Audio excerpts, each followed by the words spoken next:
In studio, we have Vincent Serrano of Outsider Supply. Welcome to No Cover, Vincent. How's it going? Woo! Yeah, so Outsider Supply is the website domain, but we're commonly known as Outsiders Brand. All right. Yeah. I've heard some stories that you had a pretty, rough at it in your younger years. Yeah. Made some dumb decisions. Oh, definitely. Don't we all? How does it? What area did you grow up in? Oxnard, California. Where? South Oxnard. South. Yeah, but it wasn't like I was not in South Oxnard. I was like everywhere else. Yeah. So what were you? What was your youth like? My youth was sports, very athletic. Can't tell now, but I was a good athlete. Football player, playing in college. You went to college? Good academics. And then, do you want me to go into the next part? Yeah. Yeah, so I started, my grandmother bought stock in a nightclub. And then she was like, oh, you should be a maitre d' there or something, because we own part of it. And then I was like, cool. And then what happened was I had some friends that were promoting raves, right? Oh, no. So my friend was like, well, let's throw an all-age dance party there since you have the inn. So we did, and we made a lot of money.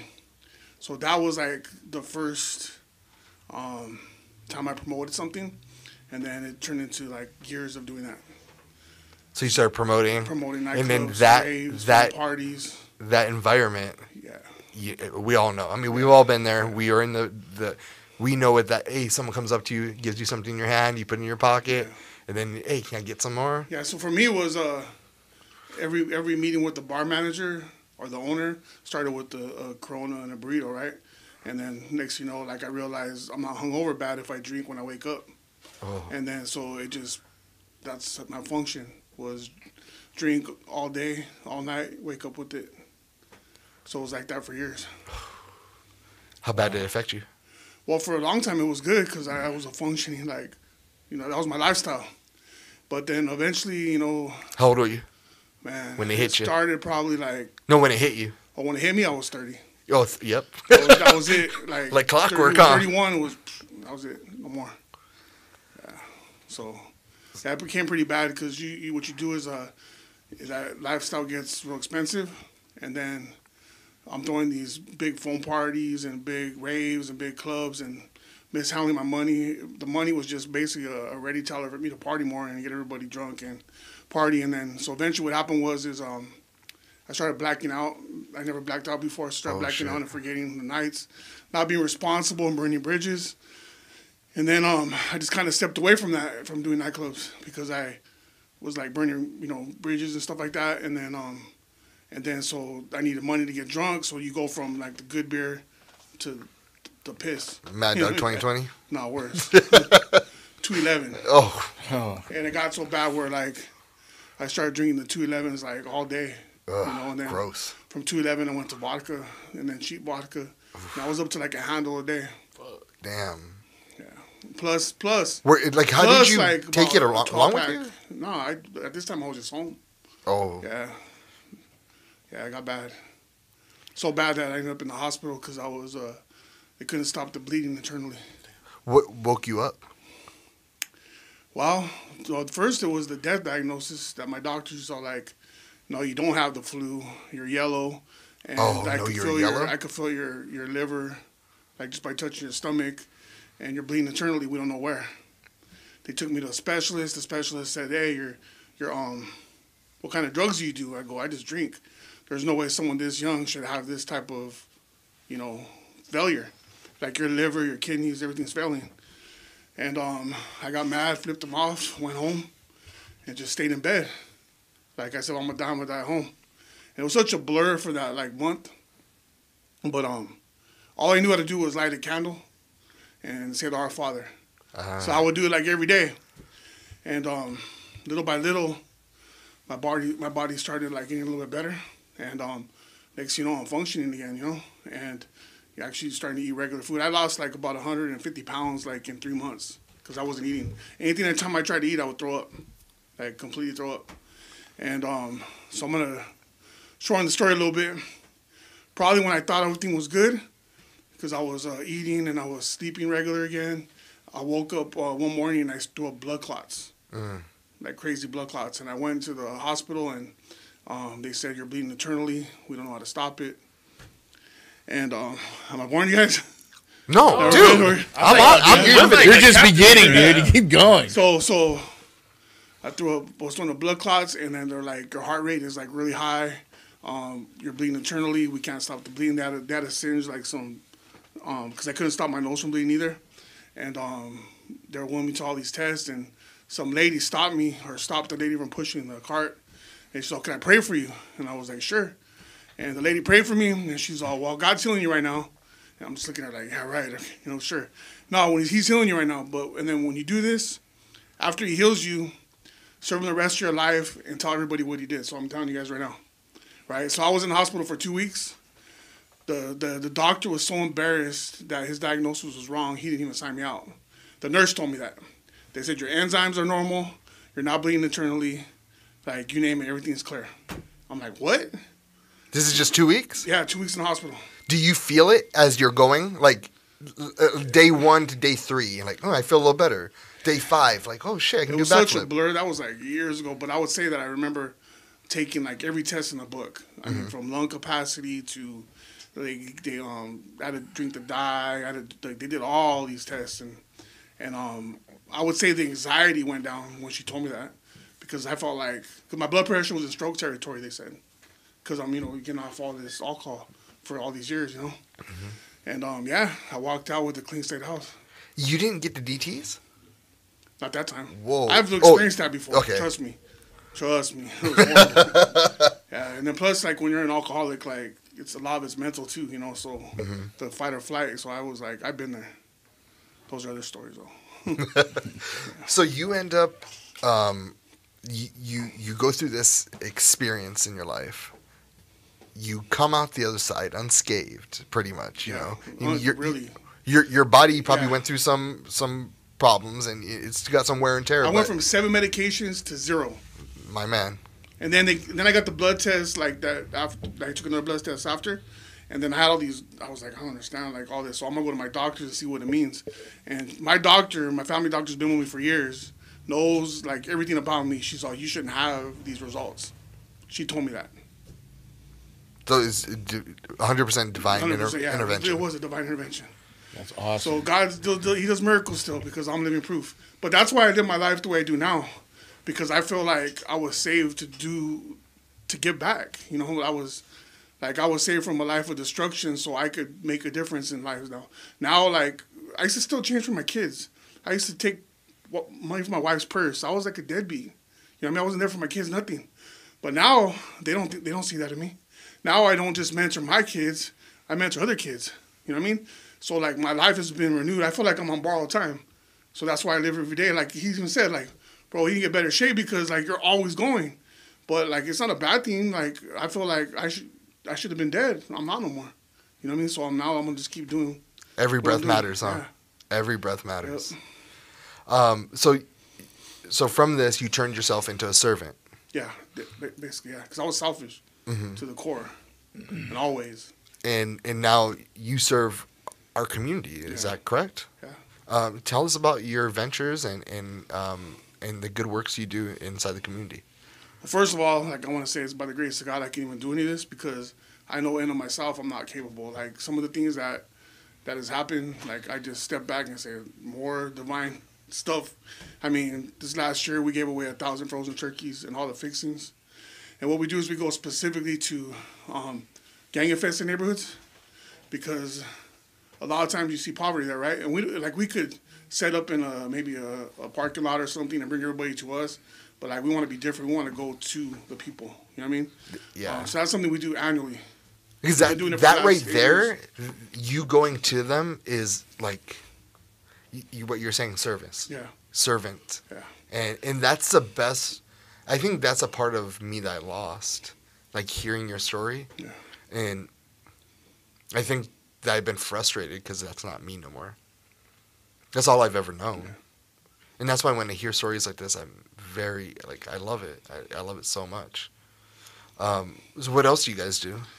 We do something for the veterans. So we created this beard balm.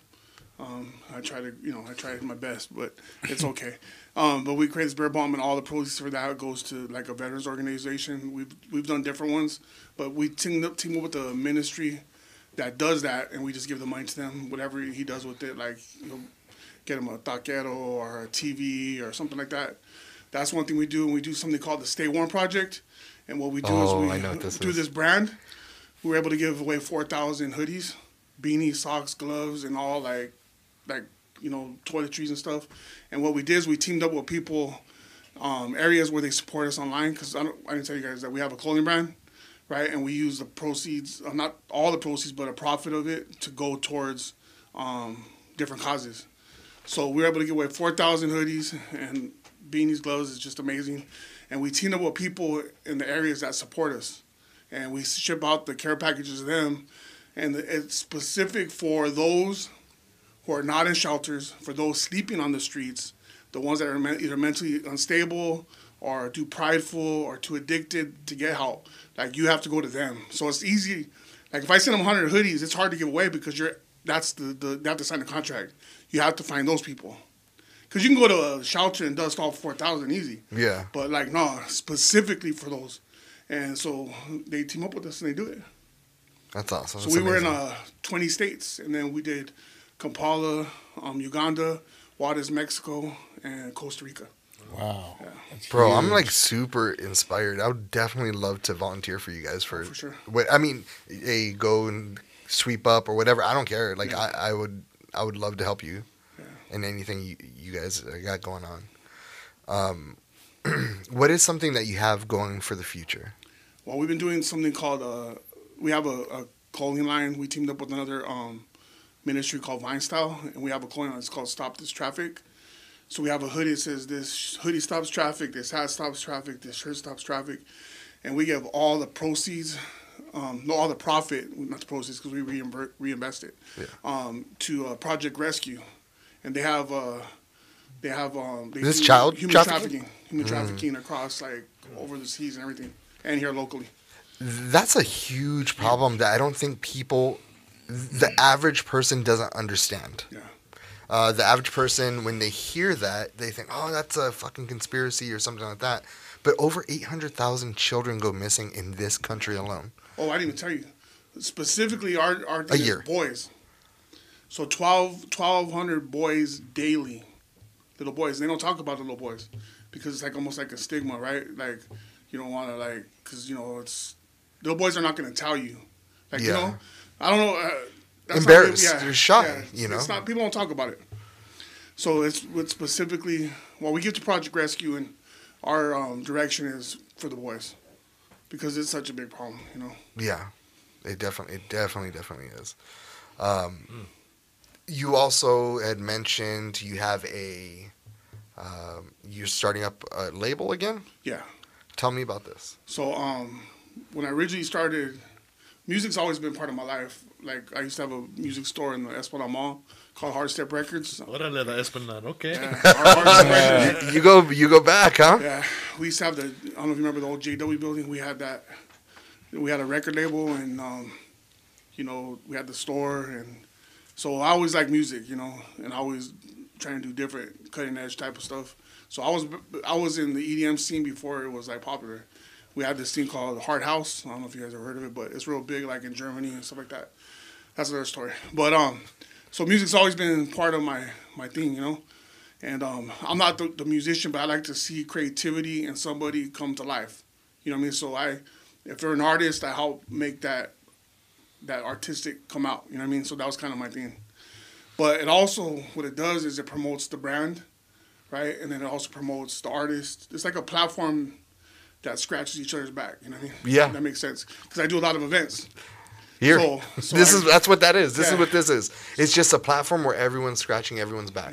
Yeah. I always tell everyone, we lift each other up here. Yeah. We lift up the community here. Yeah. And, when we have our meetings, I go, hey, what's your goal? That's my goal. Yeah. What's your goal? That's my goal. We all work for each other. Yeah. So it's pretty cool. So, yeah, I mean, we just, so what I decided to do was I didn't want to sign nobody, so I put out singles. And with the single, I put out a clothing line with the single. And then I make a commercial with the artist in the commercial. So I target market the commercial, which promotes my clothes, and the artist, which is the single, and then the artist is getting promoted. And then I do events, and the artist performs at the events. So it's all like a big circle. That's dope. Yeah.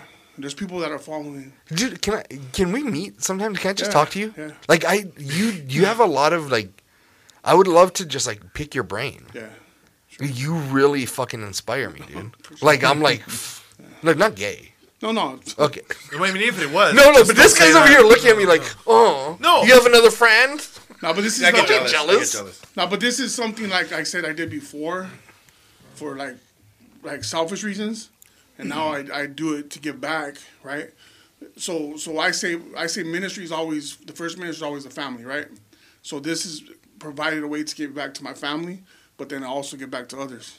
So I do this full time now. Before I was doing a dead end because of my past decisions. I'm working this 9 to 5, and like I was maxed out at the pay because I don't have the education. I was in the school system, so I'm maxed out. I'm like, and I have kids half my age telling me what to do. I'm like, what's going on here? And finally, during this whole COVID thing, we got shut down, right? And I just took a step of faith and quit, right? And then I started like doing research on how to have a successful clothing brand, and I learned how to target market. Changed my life. I'm talking, yeah, it's good. So if you have a brand or a business, learn how to target market. I'm telling you, it's amazing. I'm not boost post, like target market, like literally, like you Google something and it shows up on your Facebook, yeah, like that type of stuff, Big Brother stuff. Oh. Yeah. I'm really liking that hat, though. Thank you, appreciate it. I really like where can I get that hat? www.outsiders.supply. And is it just in black? Now I have it in red, I have it in blue. Because I can see that. Like Camel. I could put that in a Dodger blue with the. Is that an Yeah, I'm assuming that's an Oxnard. Oxford inspired. Yeah, that's right. That was our one of our first logos because this is an Oxford. We're from Oxford, So this is one of our first. I'll buy that right now. Yeah. Wait, One of our first logos. That's dope too. I'm gonna give me one too. Damn, this guy. guy. He even has one too. Damn. Hoodie too, yeah. Damn. What was the name of the website again?